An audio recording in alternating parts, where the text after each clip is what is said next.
Okay, hope you enjoyed the videos. So what are some of the things, some of the themes that we heard in those videos? We heard people talk about um, being able, that the American dream is being able to fulfill your dreams. And a lot of times when we think about these dreams, we don't think about where they come from, right? So I really liked it's an old commercial now, but the commercial about the new iPhone, right? Clearly, this was an iPhone that was working perfectly well for the person who owned it. But part of the American dream is to get the latest, the greatest, the newest, right? And so we kind of see aspects of the American dream being fueled there, especially when it comes to technology. We all want the hottest technology. That's a part of the American dream. And what about that moving video where you kind of see a cross section of the population? You hear the voices of a young person and older people and middle-aged people, people who come from various walks of life. One woman is, I think, a retired administrative assistant. Another has served our country in the military. The other is a youth pastor, right? So another is a man from Puerto Rico who wanted to fulfill his dreams of bettering himself. And all of these things sound really, we can probably identify with them in terms of our dreams and our desires. We also, of course, see the young college student, which I'm sure many of you could identify with. I'm guessing that most of you aren't here in college because you enjoy learning, but you're here because you want what that young college student wanted. He wanted a comfortable life where he could take care of himself and take care of his family and achieve some economic success, right? And so these are some of the things that came up with these videos. Being able to work hard, just the ability to work hard and achieve your dream. Where some people are coming from places where there are no jobs. There's no way, no matter how hard you want to work, that you can move ahead because these opportunities simply don't exist. Only in America, right? Wanting to be someone great. And that someone great didn't have to be someone whose name was known, whose name was in lights.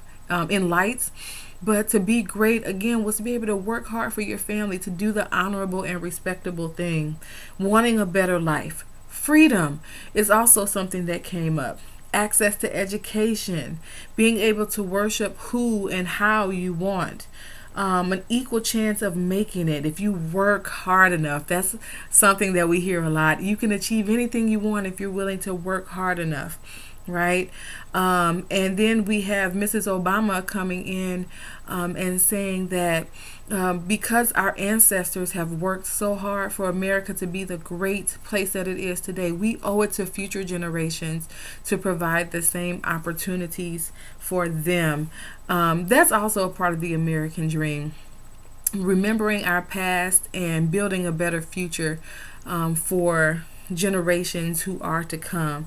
So this is the American dream. But if you notice, so much of it, even though it had these lofty values and ambitions, so much of it came back to economic prosperity. So for Merton, the American dream is a label for American culture. And Merton was the first to look closely at the American dream, which he believed placed too much emphasis on monetary and material success, and too little emphasis on the proper way of achieving success. We tell people to work hard, but what does it mean to work hard? You know, people who are engaged in criminal enterprise are really hard workers. You might not know that, but while you perhaps are in bed comfy, snug as a bug at night, these people who are involved in criminal enterprises, they're up late. They're burning the midnight oil, right? They get up and grind just like many other people in society do. Merton takes issue with that because he says they're not lazy. It's not that they're not willing to work hard. It's just that in our society, we don't always emphasize the proper way to get ahead, right? So when we see someone driving down the street in a fancy car, we think to ourselves, now that's what success looks like. That's what prosperity looks like. That is who I want to be. That's what I want to drive one day. We don't very often ask the question, I wonder how he or she got his money. I wonder how many people were hurt or disadvantaged or oppressed or received lower wages than what they were worth, or maybe they made their money and then laid people off and affected families. We don't ask those questions. We want to know, did you make it? And we want to think about, how can we make it? And so this is one of the critiques that Merton has. We place a lot of emphasis on the goal, but we don't place a lot of emphasis on the means, right? The proper way of achieving success. So when Merton talks about goals, he talks about the value, purposes, and interests that a culture holds as legitimate for all of its members. And that's important to remember. All of us are socialized to want the same things. Poor people want the same thing that wealthy people want, right?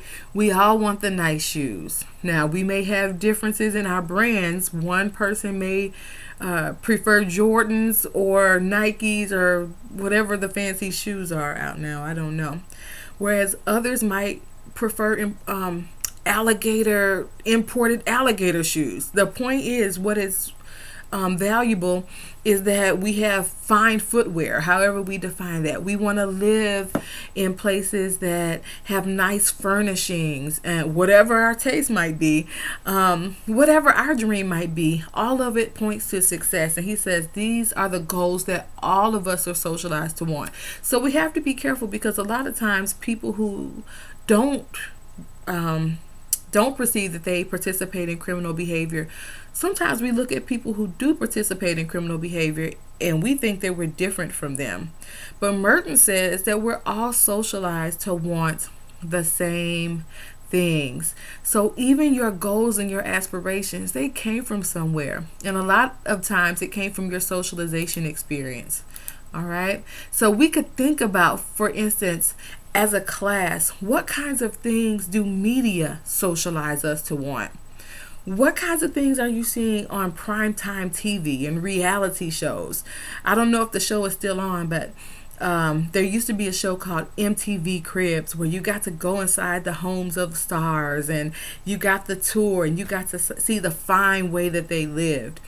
Designer clothing, advertisements for high ticket items that only a fraction of Americans can really afford, but all of us get to see it. I can't afford a fancy Mercedes, but I have to look at other people driving the fancy Mercedes on a commercial during primetime TV, right? Ownership of items that really demonstrate to the world that we've made it, that we've achieved success. And many will stretch themselves to imitate this American lifestyle and make their success known to others by flaunting it and buying these major brands and designer labels, if you will. And then we have to look at the means, right? When Merton talks about the means, he's talking about the rules we're expected to follow while achieving the goals. The rules we're expected to follow while achieving the goals. American culture says that in order to achieve our desires, we have to work hard. We have to defer gratification. We have to be honest. We have to become educated. Go to college. Don't slack off. Be competitive. Stand out from your peers. If you get angry when you get a 96 on an exam because someone else got a 98, then probably you've internalized the American dream, right? Because you got to be competitive. You can't be happy until you are on top, right? And so Merton applied these ideas of goals and means to American society. And as I said, Merton believes that society has one overriding goal: the acquisition of wealth. What we don't acknowledge is that the legitimate means for obtaining wealth are differently available throughout the class structure. The focus on material success has led to a higher standard of living for everyone, whether you're poor, whether you're rich. But it has generated relative deprivation and crime among those who can't achieve wealth because they don't have power or they don't have access. All right. So for Merton, this explains both crime and deviance, especially when it comes to crimes that have to do with financial crimes, trying to get ahead. So we could think of many crimes like fraud, stealing, shoplifting. These are all crimes that tend to be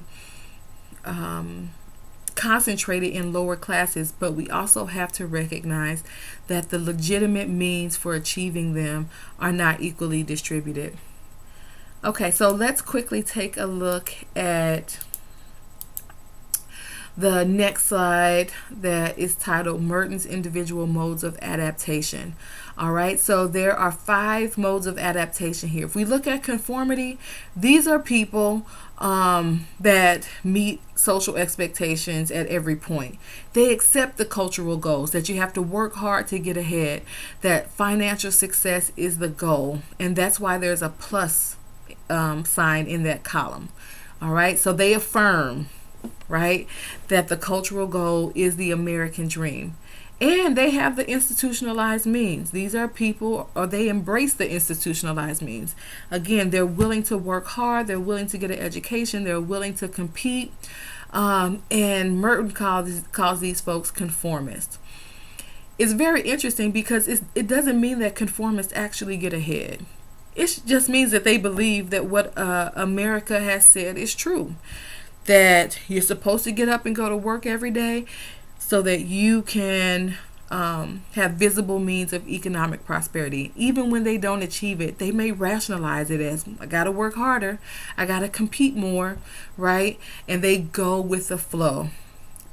What about the innovator, though? If we look at Merton's typology, we see that they conform, or they affirm, this idea of the cultural goals of economic and material success, but they don't have the institutionalized means, or they don't embrace the institutionalized means. And these are people who present an issue when it comes to crime involvement. They innovate. What do you think innovation might look like? So instead of running a successful business on the up and up, maybe they run a numbers business. Maybe they run an underground drug market. Maybe they're involved in human trafficking. Why? Because this is a way of making money so they can buy the things, have the material success that others have. They might not feel like they can do it the legitimate way. They may not want to do it the legitimate way, but they innovate and they find a way to emphasize or achieve the American dream. All right. I also want to look at rebellion, right? Because rebellion can play out in a couple of different ways. They may or may not, if you look at under the cultural goals, under Merton's individual modes of adaptation, they may or may not accept the cultural goals. They may or may not accept the institutionalized means. All right, so I like to give the example of this group that I know. It was a religious group, and they decided that they wanted to establish an orphanage in the developing world. So all of the women typically stayed home and cared for the children, but the men went to work every day. They sold their individual vehicles, purchased a large passenger van, where say the van held 15 to 20 people, and these men would drop each other off at work, and they saved a lot of money because they didn't have the individual expenses of vehicles. All right. All the money that they saved from being frugal, that's just one example of how they were frugal. But they lived very modestly, very frugally. And what they did was saved all of their money and eventually moved to the developing world, moved to a poor country in Latin America, where they were able, as a extended family unit, these 15 families or so, established this orphanage and basically took children off the streets and gave them a place to live. Their hearts were so moved that they wanted to do this for these children, right? That's an example of rebellion, right? So they went to work every day, but not so they could achieve things for themselves, because they wanted to do something for others. But retreatists, the fourth mode of adaptation, also present an issue. These are people who essentially drop out of society, right? We may find them in drug houses or on street corners or other places where people just kind of drop out of society. They don't go to work, they just kind of hang out, and they don't believe they can be anything more than they already are. A lot of times, these social dropouts turn to drugs and alcohol to cope. So they do present a crime issue as well. So by and large, in Merton's modes of adaptation, the innovator and the retreatist present the greatest issues when it comes to crime involvement.